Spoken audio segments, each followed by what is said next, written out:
My son stood in his own doorway and said, "Dad, you need to be gone before Petra gets back." It was a Sunday in February, cold the way Nashville gets cold. Not dramatic, just wet and gray and into your bones. I had a metal toolbox on the porch step beside me. The old Craftsman, red. The one I've carried since 1987. My son looked at it the way you look at something you've already decided you don't want. Then he said the sentence I have turned over in my mind every single day since. "I can't keep carrying you, not with everything else I've got going on. I am 67 years old. I have been working since I was 14. I have never once asked my son for $1. The only person between the two of us who had been quietly carried for the last 10 years was him. He just didn't know who was doing the carrying." I didn't argue. I set the toolbox down on his front step. I told him to open it before Monday morning, and I walked back to my truck and drove home through the rain. He stood on that porch watching me go, the expression of a man who believed he had just managed a difficult situation. He had no idea that the moment his front door closed behind me was also the moment I decided I was done, carrying something he didn't even know was on his back. My name is Dale Mercer. I'm 67 years old, and I spent 41 years running a licensed electrical contracting business out of a metal building behind my house in Ashland City, Tennessee, 20 miles northwest of Nashville. I want you to picture what I look like so you understand what my son was looking at when he made his calculations. I'm not a big man. I've got a hearing loss in my left ear from 40 years of generators, a right knee that needs replacing, and hands that don't close all the way in the cold from scar tissue on 2 fingers. I drive a 2003 Chevy pickup that I will drive until it dies, because it runs and I'm not interested in payments. I smell like copper wire and joint compound and whatever I've been working on that week, because I still take small jobs. Not because I need the money, but because I need my hands doing something. My clothes are the same 10-year-old Wranglers and Carhartt jackets I have always worn, because they work, and I don't think much about alternatives. Damon told me once, maybe 3 years ago, that I should clean up a little before coming to one of his client dinners. That's the whole sentence. Clean up a little. I showed up in a collared shirt and my good boots, and he looked at me in the parking lot and said, "That's your good shirt?" And then immediately looked away like he hadn't said it. I've thought about that parking lot maybe 500 times. I never brought it up. That's relevant. My wife was Rosalind, Roz. We were married 39 years. She ran our books, ran our billing, ran the licensing paperwork, and kept me from making about a dozen decisions that would have sunk us. She was the one who bought property when I wanted to keep cash in savings. She was the one who read the fine print. She was smarter than me in every way that mattered for survival, and she thought that was funny, which is part of why I loved her. She died 18 months ago. Pancreatic cancer, 11 weeks from diagnosis. We were in the middle of replacing the electrical panel in the high school gym in Cheatham County when I got the call from her oncologist. I drove home. She was sitting at the kitchen table with her reading glasses on, and a coffee cup she'd already forgotten was empty. I'm going to come back to her. Everything in this story leads back to Roz. We had 2 kids, Cora, who's 42 and works ER nursing in Knoxville, and Damon, who's 39 and owns a marketing firm in Nashville called Waypoint Creative. Damon is why we're here. I want to be honest about who my son was before I tell you who he became, because nobody starts where they end up, and I was not a perfect father, and I will say that straight. Damon was the easier one to raise. Cora was the one who fought me, who tested every rule, who I am more proud of than I know how to say. Damon wanted to please people from the time he could talk. He was the kid who noticed when you were tired. When he was 11, he used to follow me into the shop on Saturdays and just sit on a bucket and watch me work, not asking for anything, just there. I don't take that for granted even now. Something happened when Damon was around 15, and I know exactly what it was, and I've never told him I know. There was a general contractor out of Brentwood named Harlan Spear, who I had done work for on 2 commercial builds. Good money, reliable payment, and he knew it. He came to my shop in 2001 to go over a quote I'd put together for a retail center off Thompson Station Road. Big job, 3-phase, full build-out, the kind of contract that carries you through the slow months. Harlan stood in my shop with my quote in his hand and told me I was 15% over what he was willing to pay. He said it the way people say things when they're certain you'll agree, like he was being generous by explaining it. And I looked at my payroll for the week, and I took his number. Damon was in the shop that day. He'd come in to get a soda from the little refrigerator I kept by the compressor. He saw the whole thing. He was 15 years old, and I watched something land on his face while Harlan Spear wrote up the adjustment. It wasn't anger at Harlan. It was embarrassment at me.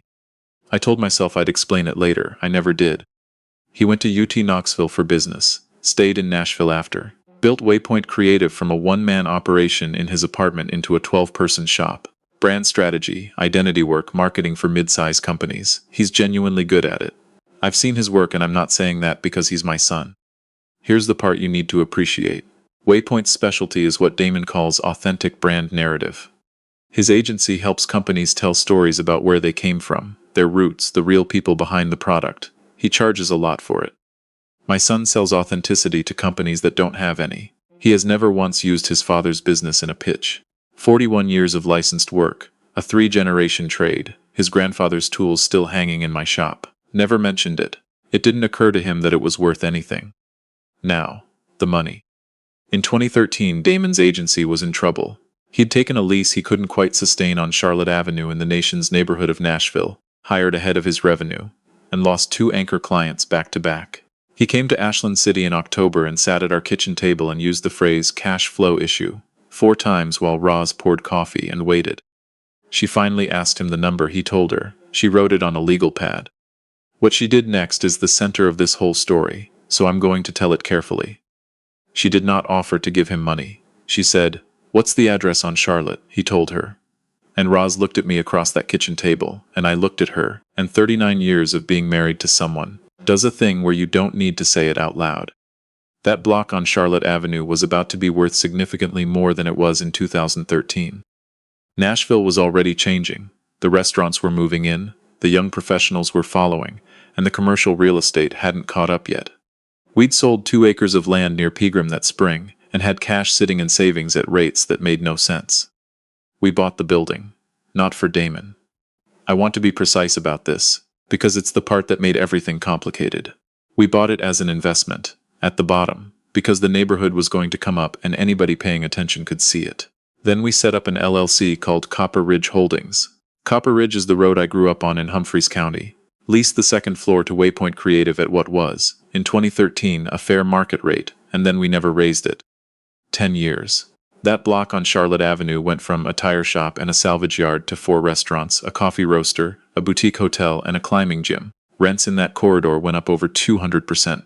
Damon's rent went up 0. Because Roz handled it, and Roz's instruction to our property manager was one sentence: leave it alone.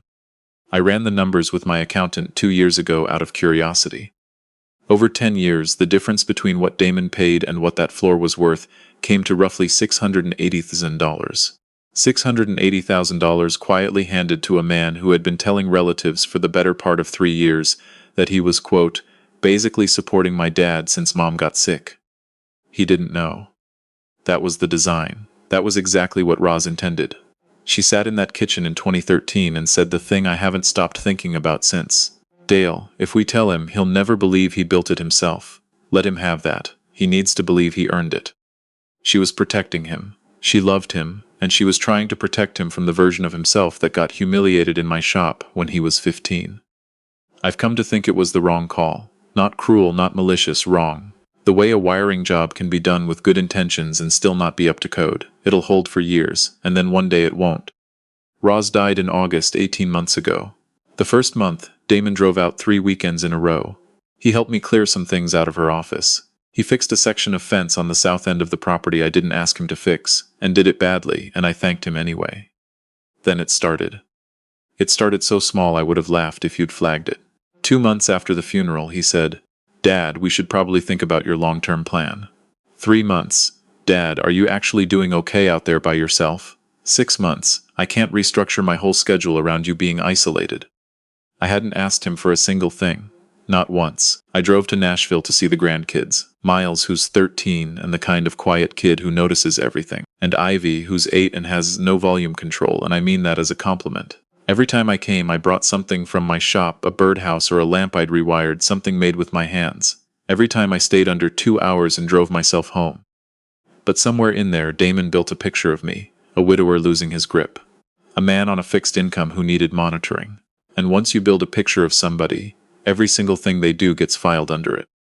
I called. I was lonely. I didn't call. I was withdrawing. I got up on the roof in October to fix a flashing, and he heard about it from Cora and said I was being reckless. I hired a guy to restain the deck, and he said I was wasting money I didn't have. There is no move you can make against a picture somebody else has already drawn of you. You just live inside it and let them narrate. And then he started telling people. Miles's birthday party, last spring. Backyard in Brentwood, which is where Damon and Petra bought their house 4 years ago. Nice neighborhood.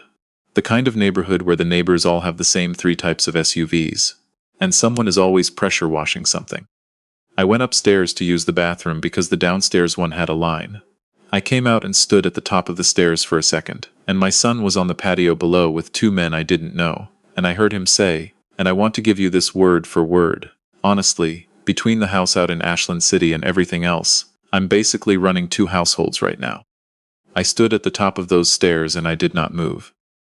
And here is the thing I have never said out loud to anyone until right now. My first feeling standing there was not anger. It was doubt. For about 4 seconds, some part of me asked, is he right? Is there something I'm costing him that I don't know about? That's what it does. Someone says a thing about you with enough confidence, and for a few seconds you'll start checking your own pockets. Then I remembered Copper Ridge Holdings. Later that same afternoon, Petra's mother, Constance Whitfield, found me by the drinks table and said, "Your son is just wonderful. He's so devoted to you, Dale." I looked at that woman, nice smile, never done a day of physical labor in her life, and I said, "So I hear." 2 words, then I walked away. I kept my mouth shut. Every time he said something that wasn't true, I kept my mouth shut. I told myself it was restraint. I've come to think it was something else. Pride in a flannel shirt. Silence that looked like patience but was really just avoidance. Because here's what silence does. It confirms. Every month I didn't correct him, he got a little more certain. And a certain man gets bolder.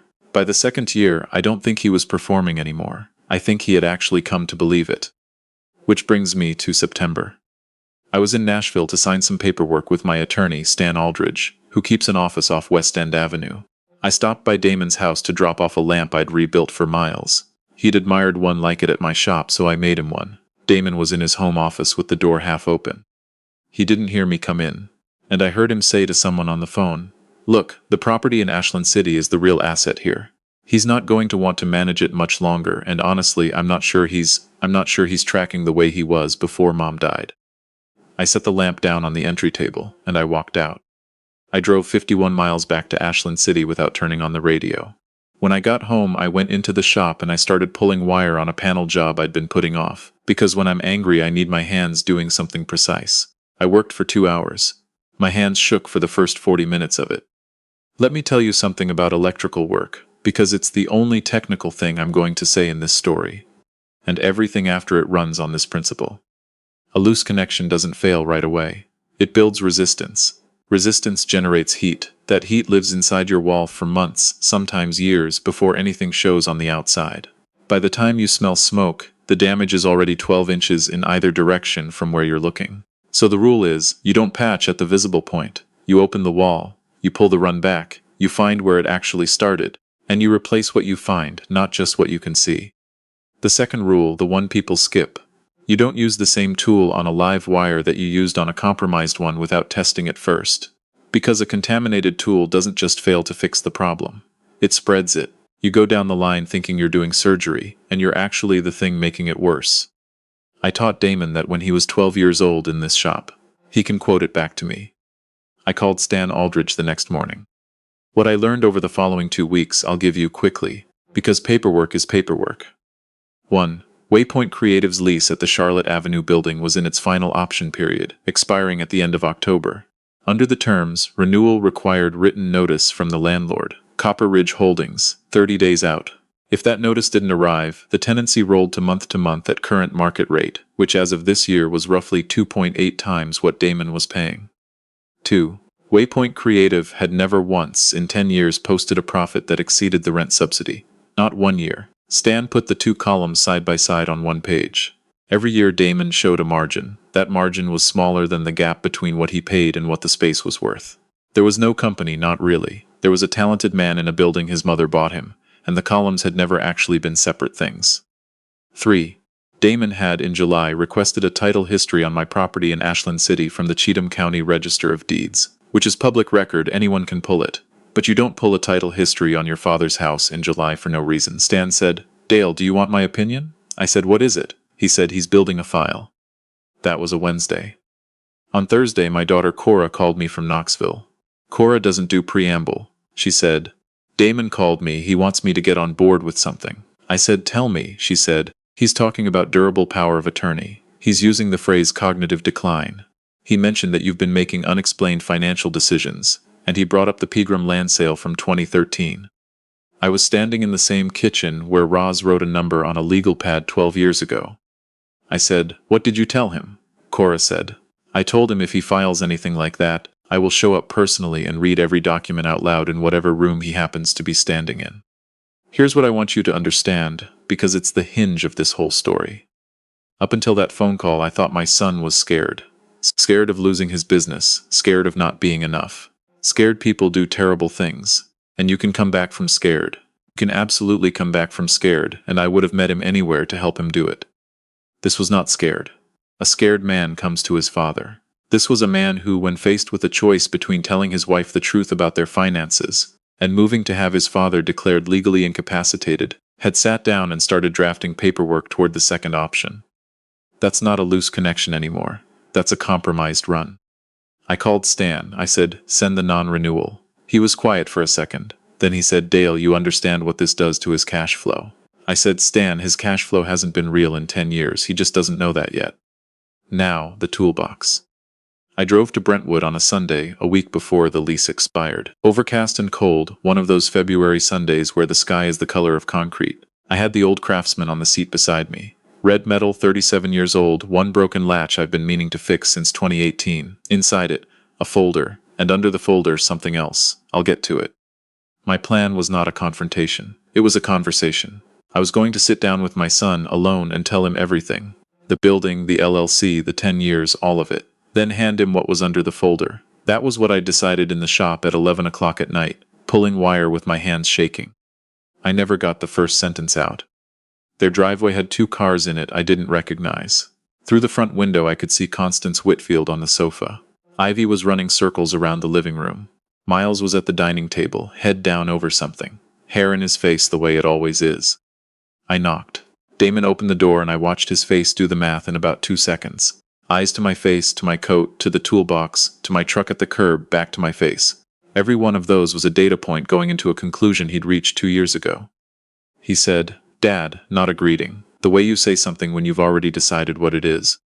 I said, I need 15 minutes. He glanced back over his shoulder and I watched him calculate the social cost of me standing in his doorway. He said, this isn't a good time. I said, 15 minutes, Damon. I'll wait out here if that's easier. And that's when it happened. He stepped outside, pulled the door behind him, and his voice went low in that way that carries further than a shout. He said, Dad, you need to be gone before Petra gets home. I cannot keep doing this. Do you understand? I can't keep carrying this. The room behind him went still. Silverware stopped, all of it at once. That is an incredibly specific sound. A room of utensils stopping. Constance turned her head toward the door. Ivy froze. And Miles. My Miles, 13 years old, who I taught to wire a simple circuit last summer in my shop, who sits the same still way his grandmother used to sit when she was concentrating. Miles looked up from the dining table and looked at me standing on that porch in my coat. And then he looked back down at his plate. That was the moment. That one right there. Not the building, not the file Damon was building, not the phone call to Cora with the word incompetent. That half second where a 13-year-old boy looked at his grandfather and then looked away, because looking felt like it was making things worse for everyone. He was learning something.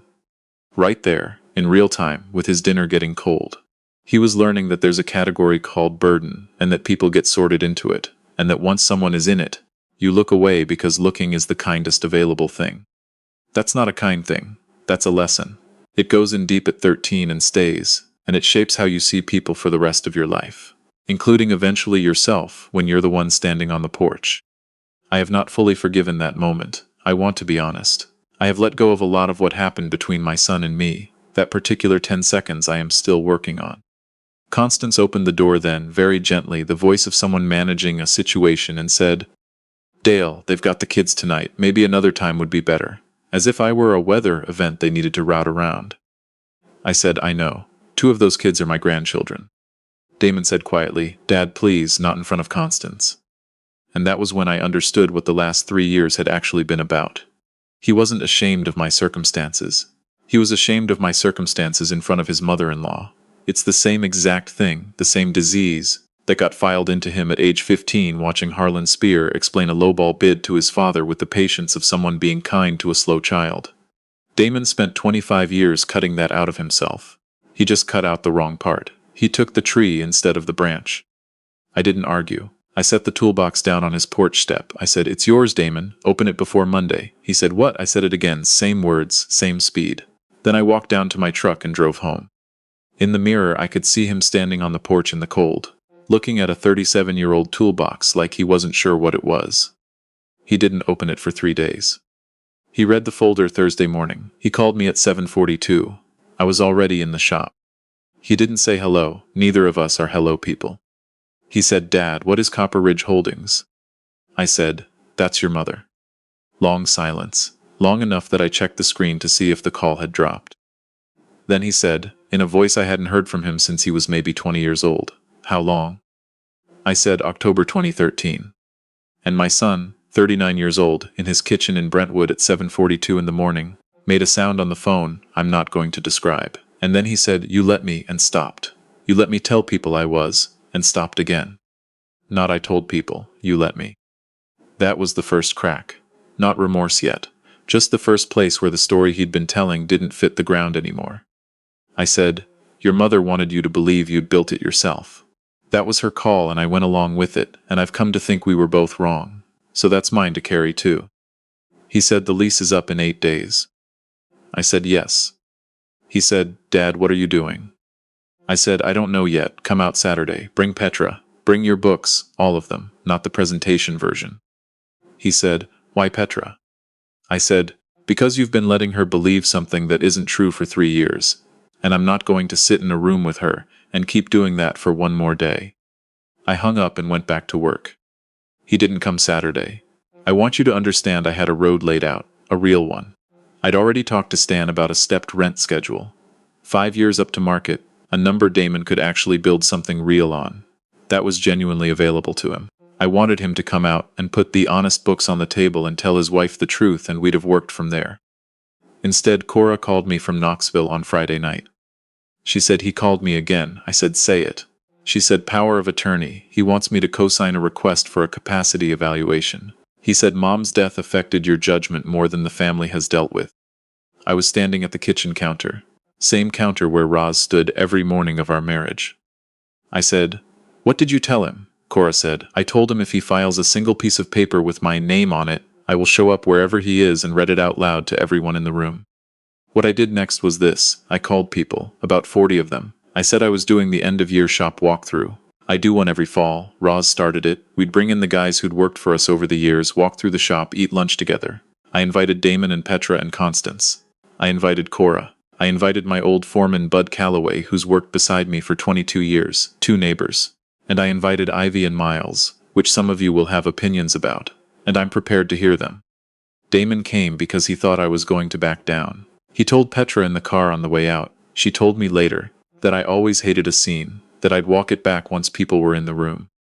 41 years, and that was the red he had on me.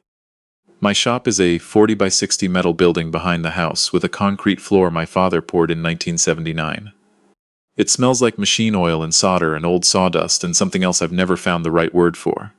Cold air, worked metal, the particular warmth of machinery that runs every day.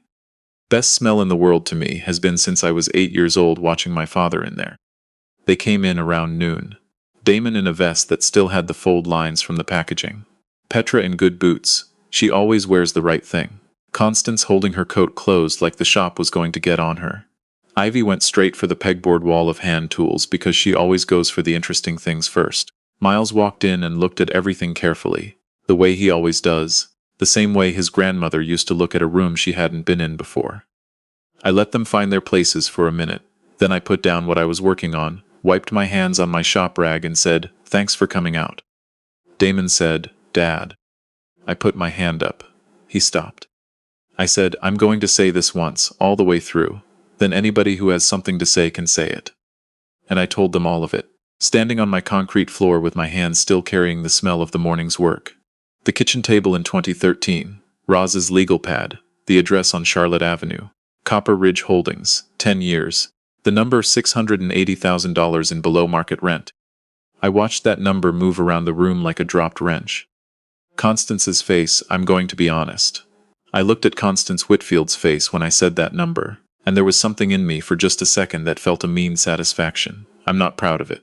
But it was there, and I'm not going to lie about it. Petra didn't react outwardly. She'd known since the night before. Damon had told her Thursday evening after our phone call. She had sat him down and made him tell her, which is the single most formidable thing anyone did in this entire story. Then I told them what Roz had said. Let him have that. And I told them I'd come to think she was wrong. That we were both wrong. That you can love someone and still make a decision for them that doesn't belong to you. We handed a man a building, I said, and let him believe he'd outworked his way into it. And then we stood there confused when he started to look down at the people who handed it to him. Damon was staring at the floor.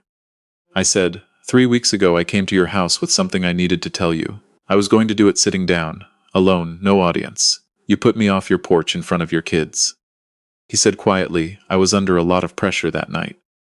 I said, I know, that's why I called you Saturday. He looked up. I said, you didn't come.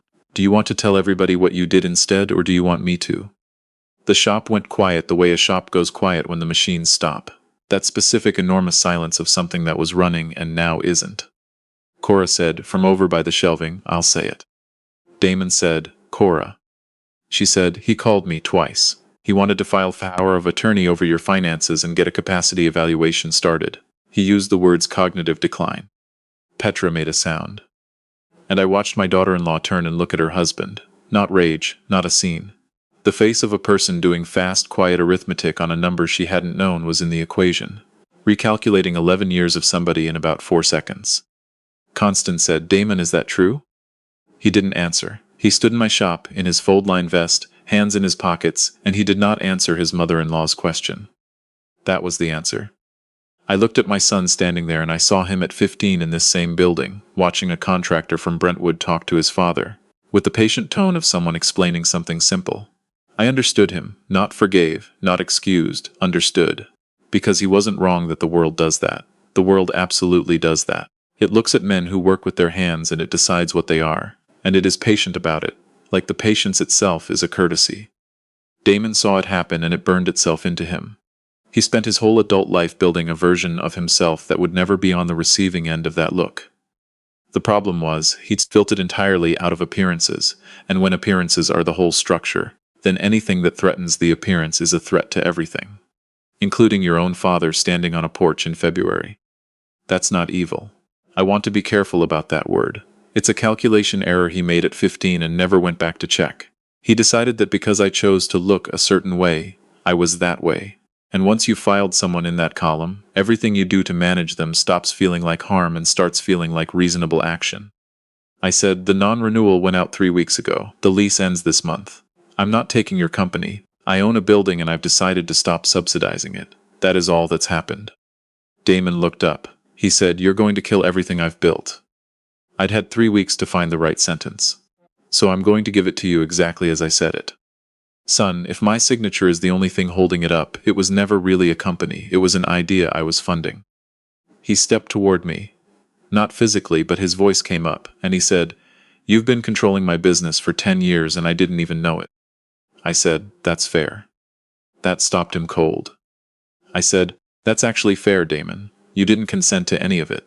Your mother and I made decisions about your life from a kitchen table in Ashland City for 10 years, and you never had a say. That's a real grievance. You can hold it as long as you need to. Then I said, and it doesn't touch what you said on the phone to your sister. He didn't have anything for that. Miles was standing by the back wall of the shop, near the drill press his grandmother used to call the tall one. He'd been there the whole time. He heard every word. And when the room ran out of things to say, when everyone was standing on my concrete floor not knowing where to look, my grandson walked the length of that building, past his father, past Constance, and came and stood beside me.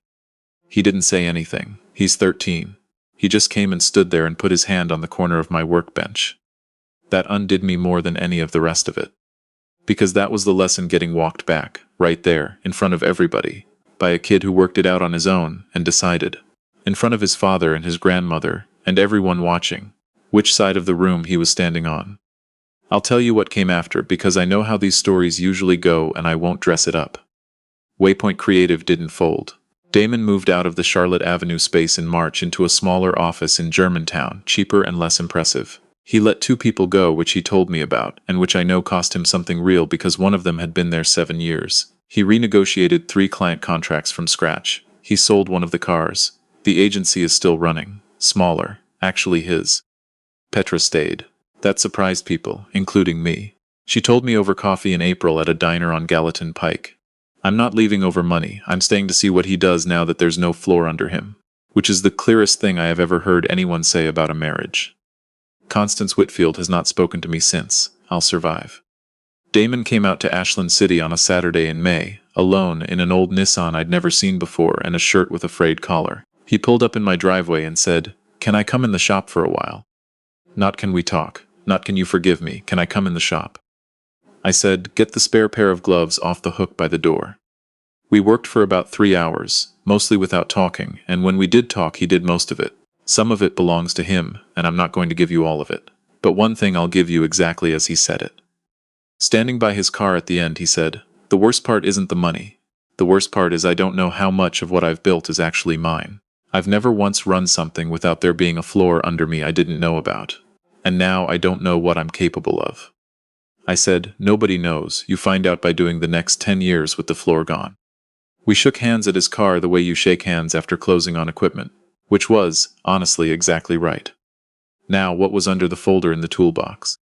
Damon asked me, that Saturday in the driveway. He'd never looked. The toolbox sat in his garage for 2 weeks. He read the folder in his kitchen at 7:40 in the morning and called me and never lifted it to see what was underneath. So I got it out of the cabinet in the shop and I showed him. It was Roz's estimating book, the original one, spiral-bound, that she'd kept from 1984 when we started bidding commercial jobs. Her handwriting. Every job quoted, every job won, every job lost. The whole first 20 years of building something out of nothing, recorded in blue ink on pages that had gone the color of old newspaper. Folded into the back was a letter. She'd written it in 2021, a year before she got sick. She'd written it to Damon.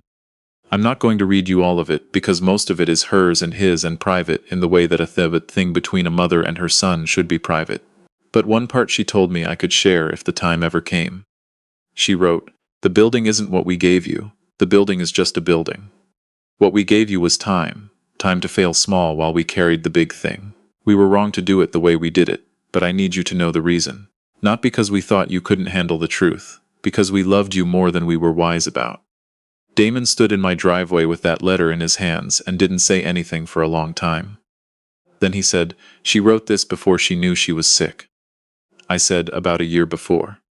He folded it and put it in his shirt pocket. He's still got it, as far as I know. Here's what I want to close with, because I think some of you are going to recognize it. The danger isn't being disrespected. Disrespect is loud and you can answer loud. The danger is being concluded. Someone looks at you once, files you, and stops updating. After that, nothing you do can reach them, because everything gets sorted into the folder they've already built. Work hard, you're stubborn. Rest, you're declining. Show up, you want something. Stay home, you're withdrawing. There's no move you can make against a conclusion someone else has already reached. My son concluded me when he was 15 years old in this shop, and he never went back and checked the work, not once in 25 years. And I let him, because I told myself silence was dignity, and I told myself that long enough that I started believing it. It wasn't dignity, it was avoidance with better posture. So here's the one thing I'd ask you to do this week. Correct one thing. One small thing you'd normally let go because correcting it would be awkward. Say it once, without heat, without making it a speech. Just that's not actually how it went. And then say how it did go. I let 11 of those go. By the end, my son was on the phone to his sister using the word incompetent about me. Give me a number in the comments. I read them, all of them, and I mean that. Comment 1 if you think sending the non-renewal was right. Let him find the real bottom, no runway, no soft landing. Comment 2 if you think I should have offered the 5-year stepped rent, given him a real chance to build on honest ground. Because he's my son, and blood is worth at least one more runway before you pull it. Comment 3 if you think the real mistake was made in that kitchen in 2013, when Roz said let him have that. And everything after was just the bill arriving very, very late. I have my own answer. I'm not saying it yet. I want to see where you land first because I have been wrong about this family before and I'm old enough to know it. And tell me where you're watching from and what time it is where you are. Last time I asked, there was someone in a parking garage in Charlotte at midnight waiting out a storm, and someone outside of Amarillo in a truck stop at 4 in the morning between hauls. And I sat in this shop with the space heater going and read for an hour straight. I don't know how you found a retired electrician in Ashland City, Tennessee, but I'm glad you did. If this one meant something to you tonight, do me one favor, hit subscribe and stay. There's another one coming, and I've been sitting on part of it because I want to get the last piece right. Take care of yourselves out there. Oh, and Damon. He called me last week. Not about the building. He called to ask whether I'd consider leasing the Charlotte Avenue ground floor to a craft brewery out of Murfreesboro that needs a taproom space. He said he thinks he can do their brand work and maybe take part of the fee in equity. I told him to send me the numbers. This is a fictional story inspired by real emotional experiences, fully written and reimagined to create original content. Any resemblance to actual persons or events is coincidental.